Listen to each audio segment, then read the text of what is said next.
ಕರುನಾಡು times ಚಾನೆಲ್ನಲ್ಲಿ ಸುದ್ದಿ ಮತ್ತು ಜಾಹೀರಾತು ನೀಡಲು ಈ ನಂಬರ್ಗೆ ಕರೆ ಮಾಡಿ.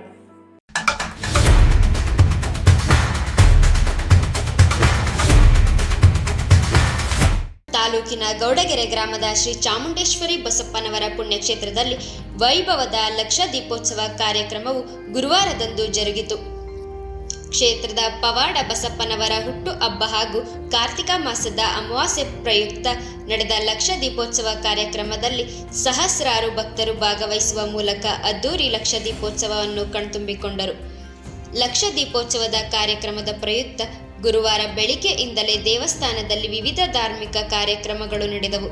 ಚಾಮುಂಡೇಶ್ವರಿ ತಾಯಿಗೆ ಅಭಿಷೇಕ, ವಿಶೇಷ ಅಲಂಕಾರ, ತಾಯಿಯ ಮೆರವಣಿಗೆ, ಪವಾಡ ಬಸಪ್ಪನ ಗದ್ದುಗೆಗೆ ಪೂಜೆ ಸೇರಿದಂತೆ ನಾನಾ ಧಾರ್ಮಿಕ ಕಾರ್ಯಕ್ರಮಗಳು ನಡೆದವು. ಸಂಜೆ ನಡೆದ ದೀಪೋತ್ಸವ ಕಾರ್ಯಕ್ರಮಕ್ಕೆ ಕ್ಷೇತ್ರದ ಧರ್ಮದರ್ಶಿ ಡಾಕ್ಟರ್ ಮಲ್ಲೇಶ್ ಗುರೂಜಿ ಚಾಲನೆ ನೀಡಿದರು. ವಿವಿಧ ಗಣ್ಯರು, ಸರ್ಕಾರಿ ಅಧಿಕಾರಿಗಳು ಹಾಗೂ ಸಾವಿರಾರು ಭಕ್ತರು ದೀಪೋತ್ಸವದಲ್ಲಿ ಭಾಗಿಯಾದರು. ಇವತ್ತು ಶ್ರೀ ಕ್ಷೇತ್ರದಲ್ಲಿ ಪ್ರತಿ ವರ್ಷದಂತೆ ಈ ವರ್ಷವೂ ಸಹ ಲಕ್ಷ ದೀಪೋತ್ಸವನ ಕಾರ್ಯಕ್ರಮವನ್ನು ಏರ್ಪಡಿಸಲಾಗಿದ್ದು, ಬೆಳಗ್ಗೆಯಿಂದ ಹಲವಾರು ಪೂಜಾ ಕೈಂಕರ್ಯಗಳು ನಡೆದು, ಅದರನ್ನೇ ಕಾರ್ತಿಕ ಮಾಸದ ಕೊನೆಯ ಅಮಾವಾಸ್ಯೆಯಂದೇ ಶ್ರೀ ಕ್ಷೇತ್ರ ಈಗಿರುವಂತಹ ಬಸವಪ್ಪನವರ ಹುಟ್ಟುಹಬ್ಬನ ಆಚರಣೆ ಮಾಡುವಂಥದ್ದು. ಈ ವರ್ಷ ಅದೇ ರೀತಿ ಬಹಳ ಬಸವಪ್ಪನವರ ಹುಟ್ಟುಹಬ್ಬ ಬಹಳ ವಿಜೃಂಭಣೆಯಿಂದ ನಡೀತು. ಇದು ಭಕ್ತಾದಿಗಳ ಒಂದು ಅವರ ಇಷ್ಟಾರ್ಥ ಸಿದ್ಧಿಗಳ ಆಗಿರುವಂಥ ಭಕ್ತಾದಿಗಳು ಇವತ್ತು ಬಸವಪ್ಪನವರಿಗೆ ಹಲವಾರು ಚಿನ್ನ ಬೆಳ್ಳಿ ಹರಕೆಗಳನ್ನ ಸಮರ್ಪಣೆ ಮಾಡಿ ಬಸವಪ್ಪನವರಿಗೆ ಸರಿಸುಮಾರು 100 kg ಕೇಕನ್ನು ತಂದು ಸಮರ್ಪಣೆ ಮಾಡಿರುವಂಥದ್ದು. ಮತ್ತೆ ಬಹಳ ಹಲವು ಪುಷ್ಪಗಳಿಂದ ಅಲಂಕೃತನಾಗಿ ಬಸವಪ್ಪನವರ ಮೆರವಣಿಗೆ ಮಾಡಿ ಬಸವಪ್ಪನವರ ಮಧ್ಯಾಹ್ನ ಕಾರ್ಯಕ್ರಮವಿತ್ತು. ಇವತ್ತು ಸಂಜೆ 6 ಗಂಟೆಯಿಂದ ಊರಿನ ಗ್ರಾಮ ದೇವತೆಗಳು ಮತ್ತೆ ತಾಯಿ ಚಾಮುಂಡೇಶ್ವರಿಯ ಜೊತೆಗೂಡಿ ಕಲಾಮೇಳಗಳೊಂದಿಗೆ ಗ್ರಾಮದ ಬನ್ನಿ ಮಂಟಪದಿಂದ ಮೆರವಣಿಗೆ ಮೂಲಕ ಶ್ರೀ ಕ್ಷೇತ್ರಕ್ಕೆ ಆಗಮಿಸಿ ಅನಂತರ ದೀಪಕ್ಕೆ ಚಾಲನೆ ನೀಡಲಾಯಿತು. ಅದೇ ರೀತಿ ಈಗ ದೀಪ ಹಚ್ಚಿರುವಂಥ ಸಂದರ್ಭದಲ್ಲಿ ಶ್ರೀ ಕ್ಷೇತ್ರ ಅಂದ್ರೆ ಮೊದಲೇ ಗೊತ್ತಿರುವಂಥ ವಿಚಾರ, ಎಲ್ರಿಗೂ ದಿನದ 24 ಗಂಟೆಗಳ ನಿತ್ಯ ನಿರಂತರ ದಾಸೋಹ ನಡೆಯುವಂಥ ವ್ಯವಸ್ಥೆ. ಅದೇ ರೀತಿ ಬೆಳಗ್ಗೆಯಿಂದವೇ ದಾಸೋಹದ ವ್ಯವಸ್ಥೆ ನಡೀತಾ ಇದೆ ನಾನ್ ಸ್ಟಾಪ್ ಆಗಿ.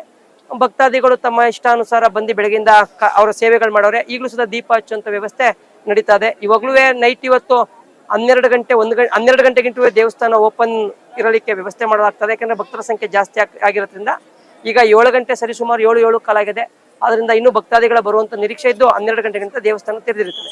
ಕಾರ್ತಿಕ ಅಂತಂದ್ರೆ ಕಾರ್ತಿಕ ಮಾಸದಲ್ಲಿ ಕೊನೆಯ ಅಮಾವಾಸ್ಯೆ ದೇವಿಗೆ ಬಹಳ ವಿಶೇಷತೆ ಅಂತ ಹೇಳುವಂತ ಒಂದು ಸಂದರ್ಭ ಇರ್ತದೆ. ಆದ್ರಿಂದ ಆ ದೇವಿಗೆ ಇವತ್ತು ಭಕ್ತಾದಿಗಳು ತಮ್ಮ ಇಷ್ಟಾರ್ಥ ಸಿದ್ಧಿ ಕೋರಿಕೆ ಆಗಿರೋರು ದೀಪ ಹಚ್ಚುವಂತ ವ್ಯವಸ್ಥೆ ಮಾಡ್ಕೊಂಡಿರ್ತಾರೆ. ಆದ್ರೆ ಈ ವರ್ಷ ಬಹಳ ಸರಳವಾಗಿ ನಾವು ಆಚರಣೆ ಮಾಡಿರುವಂತದ್ದು, ಬಹಳ ವಿಜೃಂಭಣೆಯಿಂದೇನಿಲ್ಲ.